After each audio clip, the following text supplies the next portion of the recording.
Bem, acheguem-se. Acheguem-se mais perto da fogueira, que a noite está fria, e a história que vou contar gela os ossos. Não por ser de fantasmas ou demônios escuros, mas por tocar num lugar bem mais sombrio. Um lugar que a gente prefere manter trancado as 7 chaves dentro da gente. É uma história de solidão, de medo e de uma janela. Ah, essa janela. Lembro como se fosse ontem. Eu tinha acabado de me mudar para aquela casa. Uma casinha antiga, sabe? Daquelas que rangem com um vento que tem cheiro de poeira e de lembranças de outras vidas. Ficava no alto de uma colina afastada da cidade, cercada por um bosque denso, um lugar perfeito para um escritor como eu, buscando a paz e o silêncio para dar vida aos meus personagens. No começo foi tudo maravilhoso.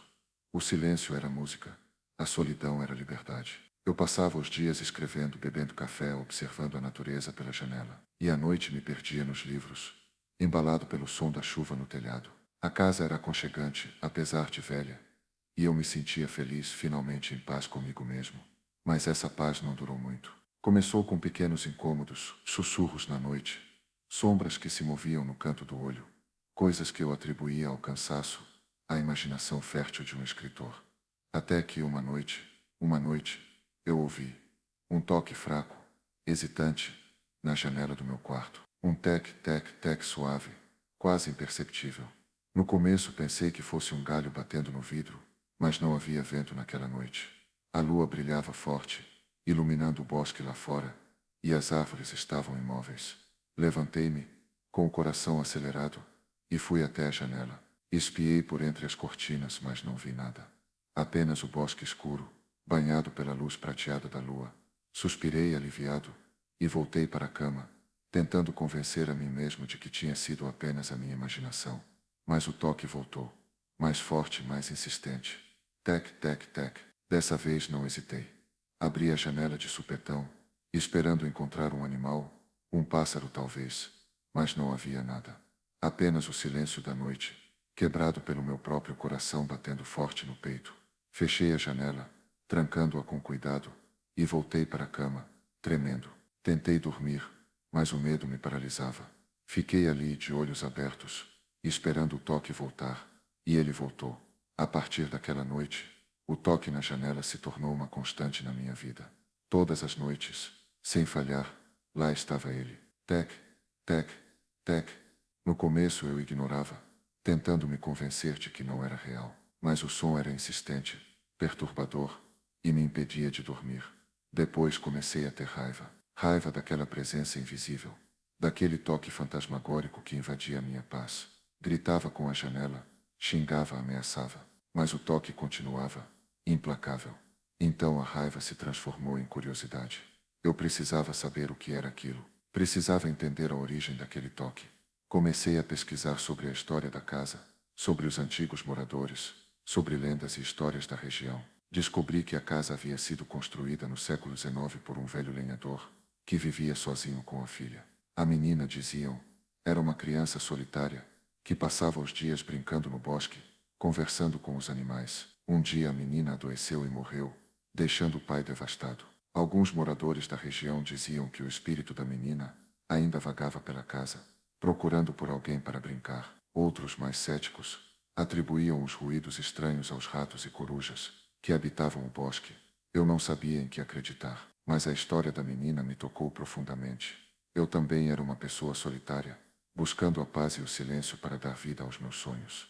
Talvez o espírito da menina estivesse apenas buscando companhia, da mesma forma que eu. Então decidi tentar me comunicar com ela. Todas as noites, quando ouvia o toque na janela, eu me aproximava e falava com ela. Contava sobre a minha vida, sobre os meus livros, sobre os meus sonhos. Falava sobre a minha solidão, sobre o meu medo. E para minha surpresa, o toque na janela começou a mudar. Já não era mais um toque insistente e perturbador. Era um toque suave, delicado, como se a menina estivesse me ouvindo, respondendo às minhas palavras. Comecei a sentir uma conexão com aquela presença invisível.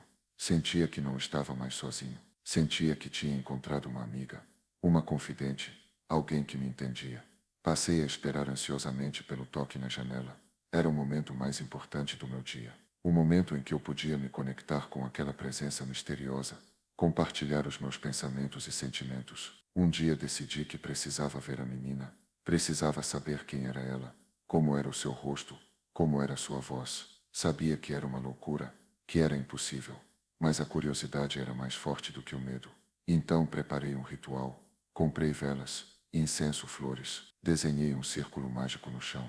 E naquela noite, quando ouvi o toque na janela, abri a porta para o outro lado, sentei-me no centro do círculo, fechei os olhos e comecei a chamar pela menina. Chamei pelo seu nome, implorei para que ela se mostrasse, e de repente, senti um frio intenso, uma brisa suave que acariciava o meu rosto. Abri os olhos e vi. Ali, parada na minha frente, estava ela, uma menina pálida, com longos cabelos negros e olhos tristes. Vestia um vestido branco, sujo de terra, e segurava uma boneca de pano. Ela era linda, apesar da tristeza que emanava de seu rosto. Olhei para ela, paralisado, sem conseguir dizer uma palavra. Ela se aproximou de mim, estendeu a mão e tocou o meu rosto. Senti um arrepio percorrer o meu corpo. Era real. Ela era real. Então ela sorriu, um sorriso triste, mas sincero, e disse, com uma voz suave e melodiosa: "Obrigada por me ouvir." Naquele momento, entendi tudo. Entendi que a menina não era um fantasma, não era um espírito. Era apenas uma criança solitária, presa em um loop temporal, buscando por alguém que pudesse ouvi-la, que pudesse entender a sua dor. E eu, com a minha própria solidão, com o meu próprio medo, havia sido escolhido para libertá-la. Passei a noite conversando com a menina. Ela me contou sobre a sua vida, sobre a sua doença, sobre a sua morte. Contou sobre a sua solidão, sobre o seu medo. Eu a ouvi com atenção, com o coração apertado. Senti a sua dor, a sua tristeza, e prometi que nunca mais a deixaria sozinha. A partir daquela noite, a menina se tornou a minha companheira. Passávamos os dias juntos, brincando no bosque, lendo livros, conversando sobre a vida. Ela me ensinou a amar a natureza, a valorizar a amizade, a superar o medo. Eu a ensinei a ler, a escrever, a desenhar, a ensinei a sorrir, a sonhar, a viver. Juntos encontramos a felicidade. Juntos, superamos a solidão. Juntos nos libertamos do medo. Mas a nossa felicidade não durou muito. Um dia a menina me disse que precisava partir, que havia chegado a hora de seguir em frente, de encontrar a paz. Eu fiquei arrasado. Não queria perdê-la, mas sabia que não podia prendê-la. Ela precisava seguir o seu caminho, encontrar o seu lugar. Então abracei-a com força, beijei a sua testa e disse adeus. Ela sorriu, me deu um último beijo e desapareceu. Naquela noite, o toque na janela não voltou. A casa ficou silenciosa, vazia, mas eu não estava mais sozinho. A menina havia me deixado um presente precioso, a lembrança da nossa amizade, a certeza de que o amor pode superar a solidão, a fé de que a vida sempre vale a pena ser vivida. E foi então que eu descobri a verdade. A verdade sobre a menina que batia na minha janela. Ela não existia. Ela era apenas uma criação da minha mente, uma projeção da minha solidão, uma manifestação do meu medo. Eu havia inventado a menina para preencher o vazio da minha vida, para me dar um propósito, para me fazer sentir amado.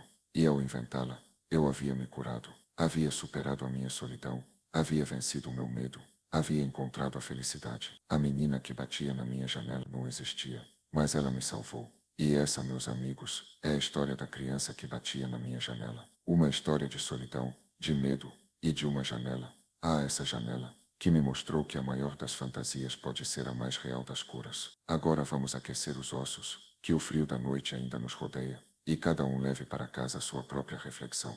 Porque no fim das contas, a fogueira das histórias serve para isso, para iluminar os cantos escuros da alma. Cheguem mais perto, meus amigos. Deixem que o calor da fogueira lhes aqueça a alma. Porque a história que vou lhes contar é daquelas que esfriam o sangue e assombram os sonhos. É uma história sobre o que se esconde nas sombras, sobre o véu tênue que separa o real do irreal, e sobre uma casa, a minha casa, que guardava um segredo terrível.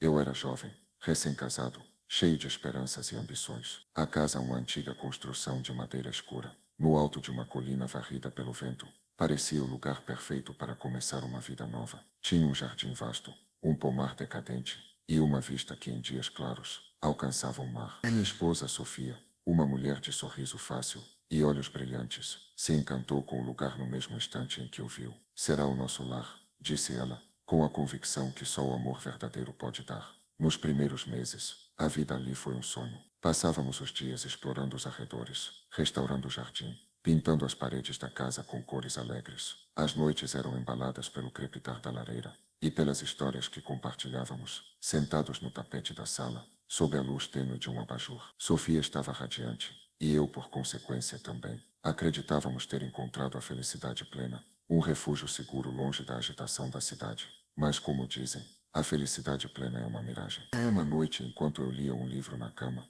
Sofia dormia profundamente ao meu lado. Ouvi um som estranho, um leve toque, quase imperceptível, na janela do quarto. A princípio, ignorei, pensando ser um galho batendo no vidro por causa do vento. Mas o som persistiu, um ritmo constante e irritante. Toque, toque, toque.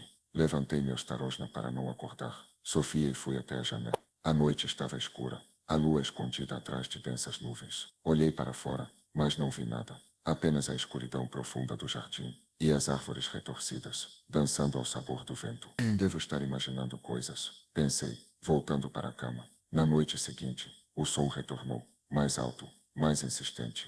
Toque, toque, toque. Desta vez, Sofia também acordou. O que é isso? Perguntou, assustada. Acho que é um galho, respondi, tentando tranquilizá-la. Mas ela não se convenceu. Não parece um galho, murmurou com os olhos arregalados. Fui novamente até a janela. E novamente, não vi nada. A escuridão era a mesma, impenetrável. Mas desta vez, tive a sensação de estar sendo observado. Um arrepio percorreu minha espinha. E um medo irracional se instalou em meu peito. Voltei para a cama, sentindo-me estranhamente vulnerável. As noites seguintes foram um tormento. O toque na janela se tornou uma presença constante. Uma obsessão. Não conseguíamos mais dormir direito, atormentados pelo som incessante. Comecei a vasculhar o jardim, todas as noites, armado com uma lanterna, procurando a origem do barulho, mas nunca encontrava nada. Era como se o som viesse do nada, do vazio. Sofia começou a ficar pálida e magra, consumida pelo medo. Ela tinha pesadelos constantes e acordava gritando no meio da noite. Tem alguma coisa errada com esta casa, dizia ela, com os olhos cheios de lágrimas. Precisamos ir embora daqui. Eu, por outro lado, me recusava a acreditar em algo sobrenatural. Sou um homem da ciência, da razão. Para mim, tudo tinha uma explicação lógica. Devia ser algum animal, talvez um pássaro, ou até mesmo uma brincadeira de mau gosto de algum vizinho. Mas no fundo, eu sabia que havia algo mais, algo inexplicável. Uma noite o toque na janela mudou. Deixou de ser um toque suave e constante, para se tornar uma batida forte, desesperada. Corri para a janela, furioso, determinado a descobrir quem ou o que estava nos atormentando. Quando abri a janela, congelei. Lá fora no jardim, estava uma criança, uma menina pequena, vestida com um vestido branco sujo, seus cabelos negros emaranhados caindo sobre o rosto. Ela me olhava com olhos grandes e tristes, e continuava a bater na janela com as pequenas mãos. Tum, tum, tum, tum, tum. Fiquei paralisado, sem conseguir dizer uma palavra. A menina não parecia humana. Havia algo nela que me causava repulsa, um ar de sofrimento e abandono que me perturbava profundamente. Quem é você? Consegui perguntar, finalmente com a voz embargada. A menina não respondeu, apenas continuou a me olhar, com aqueles olhos tristes e implorantes. Então ela abriu a boca, e um som gutural, quase animalesco, escapou de sua garganta. Um som que me fez gelar o sangue nas veias. Fechei a janela com violência, trancando-a com todas as trancas que encontrei. Voltei para a cama, tremendo da cabeça aos pés. Sofia me olhava aterrorizada. O que foi? Perguntou, com a voz trêmula. Eu vi a menina, respondi, com dificuldade. Ela estava lá, na janela. Sofia gritou, cobrindo o rosto com as mãos. Eu sabia que tinha alguma coisa errada com esta casa. Naquela noite, não dormimos. Ficamos acordados, abraçados, com medo de fechar os olhos. O toque na janela continuou, implacável. Tum, tum, tum, tum, tum, tum. No dia seguinte, decidi investigar a história da casa. Fui até a biblioteca da cidade e passei horas pesquisando em arquivos antigos, jornais empoeirados, de documentos amarelados. Descobri que a casa tinha sido construída há mais de 100 anos por uma família rica e influente. A família tinha uma filha, uma menina chamada Elisa, que havia morrido tragicamente em um acidente. Segundo os relatos, Elisa era uma criança solitária e infeliz. Seus pais a negligenciavam, preferindo dedicar seu tempo e atenção aos negócios e à vida social. A menina passava a maior parte do tempo sozinha, brincando no jardim ou trancada em seu quarto.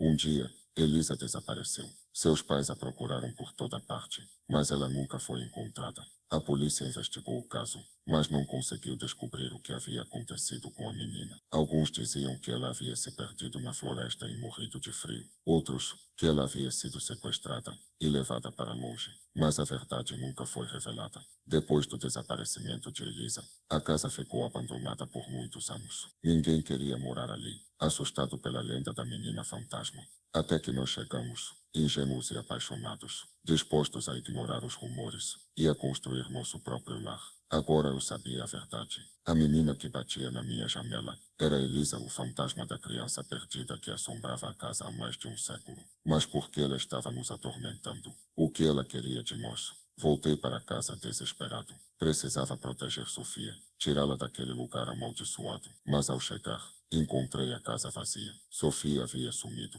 Um bilhete estava sobre a mesa da cozinha. Uma letra trêmula e irregular, que mal reconheci como sendo a de minha esposa. Eu não aguento mais, dizia o bilhete. A menina me chamou. Ela precisa de mim. Eu vou ajudá-la. Meu coração disparou. Sabia que Sofia estava em perigo. A menina fantasma a havia enfeitiçado. A havia traído para o seu mundo de sombras e sofrimento. Precisava encontrá-la antes que fosse tarde demais. Corri para o jardim, chamando por Sofia, mas não obtive resposta. Apenas o silêncio sinistro da noite e o sussurro do vento nas árvores. De repente ouvi um som, um choro fraco e distante, vindo do fundo do pomar. Corri naquela direção, guiado pelo som desesperador. Cheguei a uma velha árvore, retorcida e coberta de musgo. Lá aos seus pés estava Sofia. Ela estava abraçada à menina fantasma Elisa. As duas choravam juntas, em um mar de lágrimas e desespero. Sofia, gritei aproximando-me delas. O que você está fazendo?